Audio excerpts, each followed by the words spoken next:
할렐루야. 거룩한 주를 맞이해서 원근 각처에서 이 시간 비대면으로 하나님 앞에 제단 쌓으며 예배드리는 사랑하는 성도 여러분들에게 하나님께서 주시는 큰 은혜와 축복이 함께 하시길 바랍니다.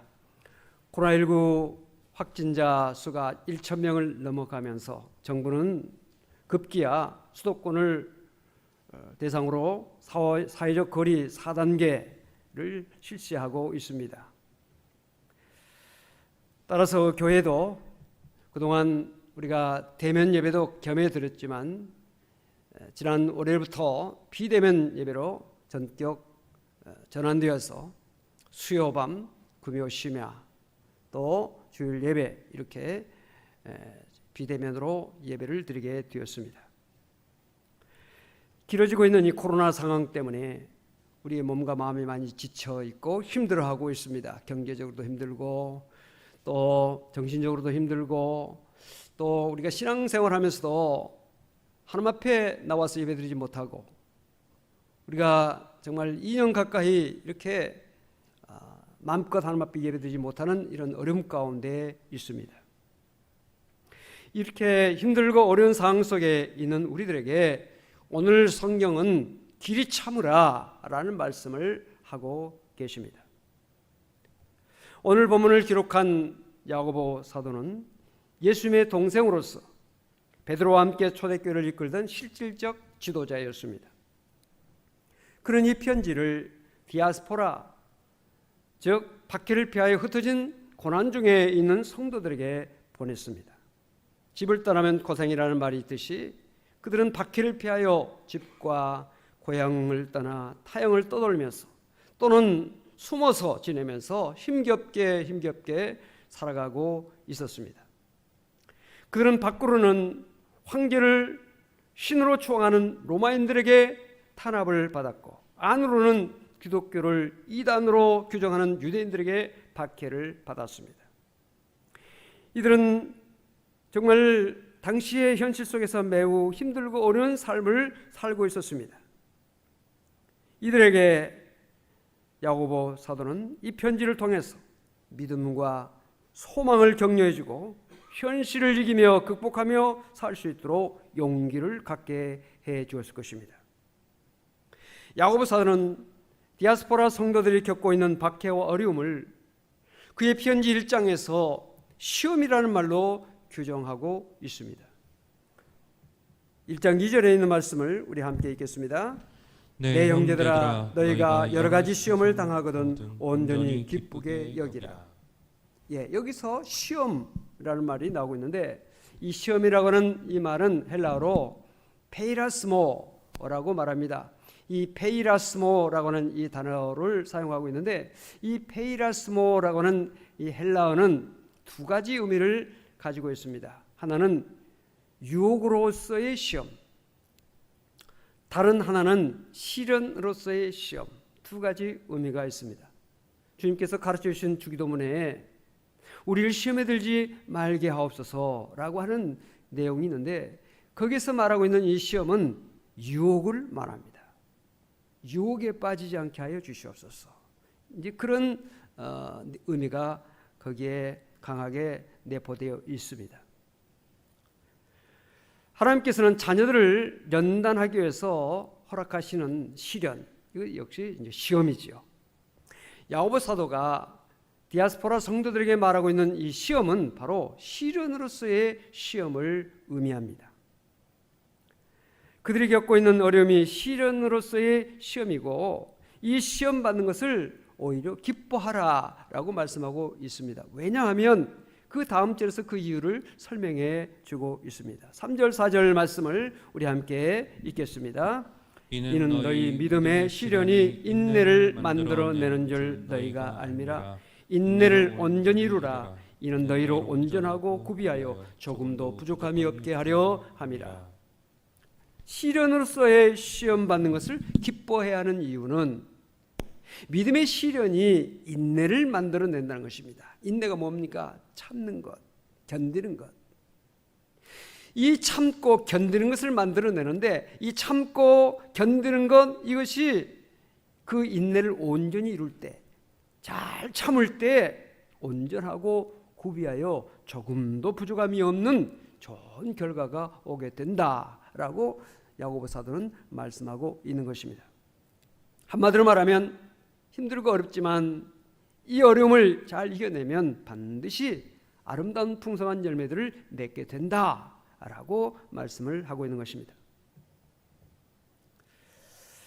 오늘 이 말씀은 우리의 상황 속에서 코로나19 때문에 힘들어하는 오늘 여러분들뿐만 아니라 코로나19가 아니더라도 많은 여러 가지 어려움이 있죠. 건강의 어려움이랄지, 물질의 어려움이랄지, 사업의 어려움이랄지, 직장의 어려움이랄지, 인간관계의 어려움이랄지 등등의 많은 어려움들이 있는데 그 모든 어려움을 당하고 있는 오늘 우리들에게 이 말씀은 위로와 소망을 역시 주고 있다. 이렇게 생각할 수가 있습니다. 사람은 자기의 처한 상황을 어떻게 판단하고 해석하느냐에 따라서 그의 인생이 좌우됩니다. 세상에 아무리 불공평하다고 하지만은 만민에게 공평한 것이 한 가지 있는데 그것은 시간입니다. 대통령에게나 시골 농부에게나 누구에도 하루는 24시간입니다. 똑같이 시간이 주어져 있습니다. 예외가 없습니다. 이 시간에는 과거의 시간, 현재의 시간, 미래의 시간이 있습니다. 우리 인간은 과거, 현재, 미래 이 세 가지 시간 속에서 어떤 것을 더 중요하게 여기느냐에 따라서 삶이 달라지게 됩니다. 과거 지향적이냐, 현재에 머물러 있느냐, 미래 지향적이냐, 그의 인생의 삶이 달라지기 마련입니다. 이동훈 씨의 청춘 달력 365라고 하는 책이 있는데 그 내용 속에서 인생을 고통스럽게 하고 있는 세 가지를 말하고 있습니다. 인생을 힘들게 하고 고통스럽게 하고 있는 이 세 가지가 뭐냐? 첫째는 과거를 후회하는 것이다. 사람들은 과거를 후회하면서 고통하죠. 두 번째는 미래를 걱정하는 것. 미래를 걱정하는 것이 우리 사람을 힘들게 합니다. 셋째는 현재를 비교하는 것이다. 다른 사람들과 자신을 비교하고 그것이 고통이다 하는 것입니다. 본문의 야고보서의 내용 중에서 우리에게 제시해 주는 것이 뭐냐? 미래의 시간을 바라보면서 거기에 관심하면서 현실의 어려움을 이기라, 극복하라, 참으라 라고 말씀을 하고 있습니다. 본문에서 인내라고 하는 그 말로 번역되고 있는 이 단어가 두 가지가 헬라어에 있는데 하나는 휘포모네라고 하는 헬라어 단어가 있고 하나는 또 마크로두미아라고 하는 단어가 있습니다. 이 휘포모네라고 하는 이 단어는 11절에 두 번 나오고 있습니다. 이 휘포모네라고 하는 이 말은 인내라고 역시 번역되고 있지만은 그 의미는 고난에 직면하여 낙심하지 않고 굳건하게 참는 것을 의미합니다. 그러면서 이 휘포모네, 즉 고난에 직면하여 낙심하지 않고 굳건하게 참는 것을 말하면서 그 예로 욥을 들고 있습니다. 11절 말씀에 보라 인내하는 자를 우리가 복되다 하나니 너희가 욥의 인내를 들었고 주께서 주신 결말을 보았거니와 주는 가장 자비하시고 긍휼히 여기시는 이시니라. 욥이 자기에게 다가온 고난을 어떻게 이겼느냐? 길이 참고 굳건하게 낙심하지 않고 참았다는 것입니다. 여러분들 욥기를 읽어보면 인간으로서 어떻게 이런 어려움을 당할 수 있을까 할 정도로 인간의 한계를 벗어나는 고난을 당했던 욥의 모습을 볼 수 있습니다. 우리가 세상을 살아가면서 많이 힘든 일들 당할 수 있습니다. 그러나 욥의 고난을 우리가 생각해 보면 우리가 겪고 있는 어려움이나 또 힘든 상황은 아무것도 아니다. 욥에 비하면 아무것도 아니다 라고 하는 생각을 할 수 있습니다. 저는 욥기서를 읽어보면서 하나님께서 욥기서를 우리에게 주신 그 이유를 생각해 봤습니다. 그 이유가 뭘까? 우리가 힘들고 어려운 일들을 당할 때 욥을 생각해 보면 그 어려움과 시련을 이겨낼 수 있는 용기를 얻게 되는 것이고 욥은 이런 고난까지 참았는데 내가 이런 고난을 참지 못하면 말이 되겠느냐 하면서 용기와 또 힘을 우리에게 주시기 위해서 욥기를 하나님께서 우리에게 주셨다. 저는 그렇게 생각을 합니다. 근데 욥이 이런 자기에게 다가온 고난을 이겨낼 수 있는 그 비결이 있었는데, 그것은 뭐냐? 자기에게 당한 고난을 어떻게 해석하느냐. 욥은 그 해석을 통해서 자기에게 다가온 고난을 이겨낼 수가 있었던 것입니다. 욥은 극심한 고난을 당했지만 그 극심한 고난을 어떻게 해석했을까요? 욥기서 23장 10절 말씀을 우리가 읽어보면 욥이 고난을 어떻게 해석했는가를 알 수 있습니다. 우리 같이 읽겠습니다. 그러나 내가 가는 길을 그가 하시나니 그가 나를 단련하신 후에는 내가 순금같이 되어 나오리라. 아멘. 예. 욥은 자기에게 다가온 고난을 단련으로 생각했다는 것입니다. 여기서 인내라고 하는 것은 그 극심한 어려움을 참고 이기며 극복하는 굳건한 그런 것을 인내라고 말하는데, 욥이 바로 자기에게 다가온 그런 어려움을 굳건한 믿음으로 이겨낼 수 있었다. 그것을 견뎌냈다. 그 욥의 인내가 바로 그 인내인 것입니다.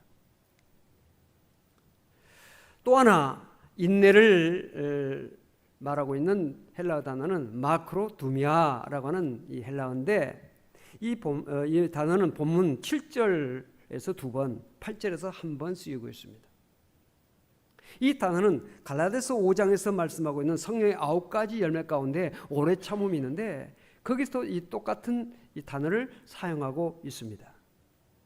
이 마크로두미아라고 하는 것은 오랜 시간을 견딘다라고는 의미가 있습니다. 시간적인 견디는 것, 시간적으로 참는 것을 의미하고 있습니다. 농부가 추수 때를 기다리는 것이 조급해하지 않고 화를 내지 않고 정해진 그 시간까지 기다리는 것을 말합니다. 마크로두미아라고 하는 이 말은 합성어인데, 마크로스라고 하는 단어와 두모스라고 하는 단어가 합해져서 만들어진 것입니다. 마크로스라고 하는 것은 멀리 떨어져 있다라고 하는 형용사이고, 두모스라고 하는 말은 진노, 분노라는 명사입니다. 이 두 가지가 합쳐져서 진노로부터 멀리 떨어져 있다, 분노로부터 멀리 떨어져 있다, 다시 말하면 진노를 억제한다라는 의미를 만들어내고 있습니다.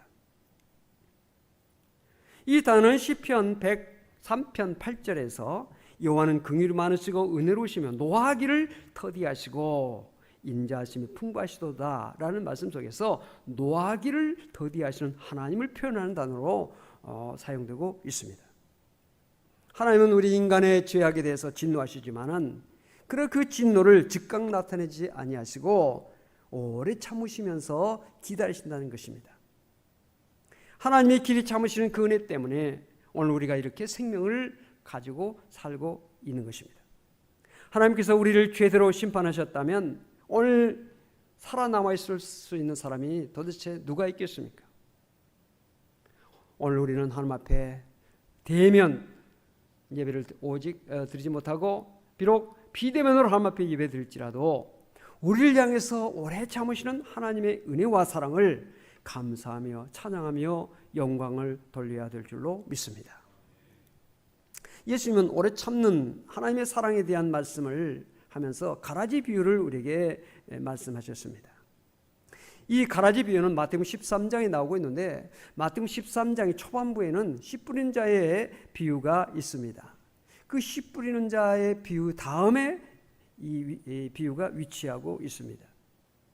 자, 이 씨 뿌리는 자의 비유가 복음이 전파되던 초기 단계의 상황을 말하고 있다면, 가라지 비유는 그 후에 초대교회가 세워지고 성장되어지는 단계 상황을 말해주고 있습니다. 즉 완성되지 않는 이 땅에서 하나님 나라에는 참 신자와 거짓 신자가 함께 섞여 있는 상황을 보여주는 비유라고 말할 수가 있는 것입니다. 이 비유의 내용을 여러분들이 잘 아십니다. 간략하게 다시 한번 그 비유를 살펴보면, 어떤 사람이 자기 밭에 좋은 씨를 뿌렸습니다. 그런데 밤중에 그 원수가 와서 가라지를 덧뿌렸습니다. 얼마 후에 싹이 나고 결실할 때가 가까워 보니까 곡식 가운데 가라지가 함께 자라고 있는 것이 보였습니다. 종들이 놀라서 주인에게 주인님, 밭에 좋은 씨를 뿌렸는데 가라지가 함께 자라고 있습니다 라고 보고했습니다. 그러자 주인은 원수가 그렇게 하였구나, 그 상황을 이미 파악한 듯이 반응하였습니다. 그러자 종들이 말합니다. 주인님, 그러면 저희들이 가서 가라지를 뽑아버릴까요? 라고 물었습니다. 그때 주인은 말했습니다. 가만두어라. 가라지를 뽑다가 곡식까지 뽑게 될까 염려된다. 둘 다 추수 때까지 함께 자라도록 두었다가 추수 때 추수꾼들에게 가라지를 먼저 거두어 불사르게 하고 곡식은 내 곡간에 넣게 하겠다 라고 말씀을 하셨습니다. 이렇게 해서 밭에는 곡식과 가라지가 함께 자라게 되었다는 것입니다. 복음 초창기에는 많은 사람들이 교회로 몰려왔고 예수 믿는 사람들이 많았죠. 그런데 그 단계가 지나고 그 다음 단계에 교회가 형성되었을 때 그 교회 안에는 참 신자가 있고 또 가라지 신자, 즉 거짓 신자들이 뒤섞여 있다는 것입니다. 다시 말하면 오늘날 교회도 참 신자가 있는가 하면 가라지 신자들도 얼마든지 있다는 이야기죠. 그런데 그 가라지를 뽑아야 되지 않느냐라고 말했을 때 주님께서는 뭐라고 하셨습니까? 가만두어라, 심판 때까지. 그때 심판 때 가라지를 먼저 뽑아서 불에 넣어 사르겠다. 그리고 곡식은 곡간에 넣겠다라고 말씀을 하신 것입니다. 이것은 뭘 말하고 있습니까? 하나님께서는 인간을 죄대로 처벌하지 아니하시고 회개하고 돌아올 시간을 주고 계신다는 것입니다. 우리는 바로 이런 하나님의 오래 참으신 사랑 때문에 멸망하지 않고 지금 우리가 존재하고 있는 것입니다. 우리가 하나님 앞에 참 신자로서 내 자신을 얼마나 확신할 수 있을까? 하나님께서 보시기에 너 가라지다 라고 하실 수도 있지 않겠나 라고 하는 생각을 한번 해볼 필요가 있습니다. 이 오래 참음은 성령의 열매인데 그 성령의 열매인 까닭은 바로 하나님의 인내이기 때문에 그런 것입니다. 다시 말해서 성령께서 우리 속에 역사하심으로 우리가 조급한 마음으로 하나님의 시간을 기다릴 줄을 알게 한다고 하는 의미에서 오래 참음을 말씀하고 있고 오래 참으라 라고 말씀하고 있고 이것은 성령의 열매다 라고 말씀을 하고 있는 것입니다. 오늘 우리 성도들이 정말 참지 못해서 여러 가지 불행한 일들을 당하는 경우도 참 많지 않습니까? 조금만 참았더라면 좋은 결과가 올 텐데 참지 못하고 일을 저지르기 때문에 많은 문제들을 경험하게 됩니다. 제4차 거리두기 단계가 지금 실시되고 있는데 우리나라가 K방역으로 세계적으로 지금 유명하죠. 잘 되고 있죠. 백신 공급도 접종도 예상외로 잘 되고 있는 상황 가운데 있습니다. 이제 머지않아 마스크를 벗게 될 것이다. 머지않아 이제 일상으로 돌아갈 수 있을 것이다. 라고 하는 그런 전망이 보이는데 이것을 이제 말하기 시작하자마자 지금 이런 상황이 도래하고 있는 것은 참지 못하고 조금 더 인내하지 못하고 방만한 생활을 하기 때문에 이런 어려움이 오지 않았나 하는 생각을 우리가 할 수가 있습니다. 우리의 육이 겉사람이라고 한다면 우리의 영은 속사람입니다. 육이 성장하는 것도 중요하지만은 영이 성장하는 것은 더 중요한 것입니다.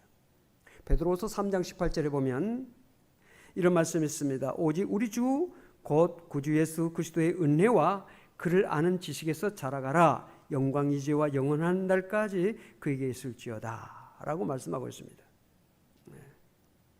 예수 그리스도를 아는 그의 은혜와 그를 아는 지식에서 성장해야 된다. 날마다 우리가 자라나야 된다고 말씀하고 있습니다. 우리의 믿음이 자라야 된다는 것입니다.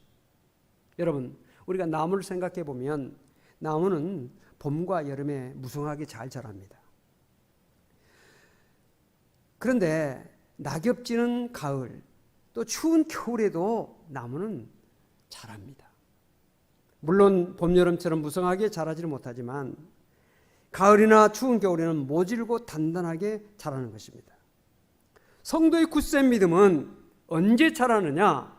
형통할 때, 좋을 때 잘하는 것이 아니라 힘들고 어려운 고난의 시기에 우리 성도들의 굳센 믿음은 더욱더 자라게 되고 더욱더 단단해지는 것입니다. 바이올린 연주자들은 스트라디바리우스나 과르넬리라 같은 명품 악기로 연주하기를 원합니다. 세계 명기라고 말하고 있는 이 스트라디바리우스, 이 바이올린은 제작된 지가 벌써 300년이 훨씬 넘었지만 지금도 우아하고 섬세하고 세련된 음색으로 깊고 심오한 선율을 내는 악기로 유명합니다. 2011년도 영국의 시인 바이런의 손녀가 소유한 이 악기 하나가 경매에 붙여졌는데 980만 파운드, 하나로 약 172억 원에 낙찰됐다는 것입니다. 한 손에 가볍게 칠 수 있는 이 바이올린 하나가 저 강남에 있는 큰 빌딩 하나가 맞먹는다 생각할 때, 야, 그 바이올린 대단하구나. 그 조그만 게 정말 가볍고 나무 조금밖에 들어가 있지 않는 그것이 어떻게 그렇게 비싼 가치를 가질 수가 있을까라는 생각을 할 수 있습니다. 스트라디바리우스 일가는 바이올린뿐만 아니라 비올라나 첼로도 제작을 했는데 약 1000대 정도 제작을 했는데 지금 남아있는 것은 약 600여 대가 남아있다고 합니다. 점점 그 희소성 때문에 그 가치가 더해지고 있다는 것입니다. 그런데 이 악기가 이렇게 깊고 풍성하고 고운 선율을 나타낼 수 있었던 것은 1600년에서 1700년대에 북부 유럽 지역이 100수십 년 동안 아주 추웠다고 하는 것입니다. 크로아티아 북부의 추운 지방에서 자라나는 이 밀도 높은 단풍나무를 목재로 그것을 사용했기 때문에 이 가장 혹독한 추위 속에 자라는 이 목재가 그토록 아름답고 고운 선율을 나타낼 수 있는 스트라디바리우스 바이올린이 된 것입니다. 정말 좋은 목재를 명장이 잘 만들기 때문에 잘 맞은 거죠. 그래서 그 유명한 악기가 이렇게 제작이 된 것입니다. 우리가 어려운 환경 속에서, 고통스러운 환경 속에서 오래 참음으로 인내하면서 굳센 믿음으로 우리가 이 상황을 이기며 극복하면서 나갈 때 그는 하나님 나라에서 가장 아름답고 귀한 믿음으로 인정받는 성도가 될 수 있다는 사실을 우리가 깨달을 수 있는 것입니다. 우리에게 다가온 모든 어려움과 역경과 시련을 어떻게 받아들이느냐, 어떻게 그것을 해석하느냐, 어떻게 그것을 대처하느냐, 우리 인생에 매우 중요한 것이고 우리 신앙생활에 매우 중요한 것입니다. 계속해서 본문 7절 8절 말씀을 보면 그러므로 이런 상황이 많은 어려움이 있지만 그러므로 형제들아 주께서 강림하시기까지 길이 참으라. 보라 농부가 땅에서 나는 귀한 열매를 바라고 길이 참아 이른 비와 늦은 비를 기다리나니 너희도 길이 참고 마음을 굳건하게 하라. 주의 강림이 가까우시니라. 참으라, 길이 참으라 강조하고 있는 것입니다. 주님 앞에 설 날을 생각하면서 모든 어려움과 시련 속에서도 길이 참고 마음을 굳건하게 하라고 말씀하면서 계속해서 말씀하기를 형제들아 서로 오망하지 말라. 그리하여야 심판을 면하리라. 보라 심판주가 문 밖에 서 계시니라. 우리가 어린 일 당하게 되면 다른 사람을 원망하기 쉽습니다. 부모를 원망하고 형제를 원망하고 주변 사람들을 원망하고 하나님을 원망하고. 원망하지 말라. 그리하여야 심판을 면할 수 있다. 심판주가 문 밖에 서 계시니라. 곧 심판이 다가왔다는 뜻입니다. 사도 바울은 빌립보서에서 이 원망에 대한 말을 또 역시 하고 있습니다. 빌립보서 2장 14절에 모든 일을 원망과 시비가 없이 하라. 모든 일들, 가정일이든지 사업이든지 직장이든지 교회이든지 어떤 일이든지 원망과 시비가 없이 하라. 계속해서 빌립보서 4장 5절에 보면 너희 관용을 모든 사람에게 알게 하라. 관용, 넓은 마음, 남을 배려하고 이해하고 또 남을 이렇게 감쌀 수 있는 그런 관용, 이것을 모든 사람에게 나타내라. 왜냐? 주께서 가까우시다. 주님 앞에 설 날이 멀지 않았다라는 말씀을 하고 있는 것입니다. 사랑하는 성도 여러분, 정말 우리의 상황 속에서 이제 코로나 상황 때문에도 짜증들을 많이 내고, 가정에서도 여러 가지 어려움이 생기고, 직장에서도 어려움이 생기고, 요즘 사회적으로 참 좋지 않은 일들이 우리 생각할 때 참 처참한 일들, 이런 일들이 지금 곳곳에서 많이 나타나고 있습니다. 최근에 들어서 이 아이들에 대한 학대, 아이들을 어떻게 한 그것이 많이 늘었어요. 이런 모습을 보면서 정말 참지 못하고 참 인내하지 못한 그런 결과다, 이것을 생각하게 됩니다. 우리가 어쨌든 이런 상황 속에서 주님의 말씀을 통해서 교훈을 받고, 우리 믿음의 사람들은 말씀을 통해서 우리 삶을 다시 한번 점검하고 그 말씀에 비추어서 사는 것이 우리 성도의 마땅한 삶이라 생각할 수가 있는 것입니다. 야고보서 사도는 5장 10절 11절 오늘 본문 마지막에서 이렇게 말씀하고 있습니다. 형제들아, 주의 이름으로 말한 선지자들을 고난과 오래 참음의 본으로 삼으라. 보라, 인내하는 자를 우리가 복되다 하나니 너희가 욥의 인내를 들었고 주께서 주신 결말을 보았거니와 주는 가장 자비하시고 긍휼히 여기시는 이시니라. 하나님의 말씀을 전한 선지자들이 얼마나 많은 고난을 당했습니까? 돌에 맞고 옥에가 젖고 순교당하는 그런 고난을 당하면서도 그 삶을 감당했던 것을 생각하고 그것을 본받으라. 그들이 당한 고난을 생각하면서 이겨내라 하는 말씀이죠. 또한 욥은 감당하기 어려운 고난 당하면서도 끝까지 굳건하게 인내함으로 갑절의 복을 받았던 것을 봅니다. 마찬가지로 우리가 힘들고 어려운 상황 속에서도 오래 참으면서, 길이 참으면서, 또한 형제를 향한 사랑을 나타내면서 살 때 우리 영혼의 날, 즉 하나님을 기쁘시게 하는 그런 마지막 날 하나님 앞에 영광 돌리는 성도가 될 수 있다. 하나님 앞에 정말 아름다운 성도로서, 하나님께 영광 돌리는 성도로서, 잘했다 칭찬받는 성도로 설 수 있다는 것입니다. 사랑하는 성도 여러분, 길이 참으시고 인내하시고 승리하는 성도가 되시기를 바랍니다. 기도하십시다. 하나님 아버지, 참으로 여러 가지 힘들고 어려운 상황 속에 있습니다. 코로나 상황 때문에도 힘들고 경제적으로, 또한 사업적으로, 직장적으로, 가정에, 인간관계 여러 가지 문제 어려움 가운데 있습니다. 또한 질병으로 인하여 절망적인 가운데 고통하고 있는 성도들도 있습니다. 힘들고 어려운 상황을, 그 터널을 지나고 있는 성도들이 있습니다. 우리는 하나님의 말씀을 통해서 우리의 삶을 다시 한번 살펴보고 우리에게 다가온 고난을 하나님의 말씀으로 해석하고 그 의미를 마음속에 간직하고 승리할 수 있도록 저희들을 붙들어 주시고 인도해 주시옵시기를 원하고 기도합니다. 길이 참으라, 오래 참으라, 끝까지 참으라고 말씀하고 계십니다. 참지 못해서 불행한 일이 결코 있지 않게 하시고 믿음으로 주님을 바라보며 주어진 삶의 자리에서 인내하면서 십자가 든든히 붙잡고 주님을 바라보며 하나님 앞에 설 날을 바라보면서 나아갈 수 있는 저희들 되시도록 은혜 베풀어 주시옵소서. 감사드리며 예수 그리스도 이름으로 간절히 기도하옵나이다. 아멘.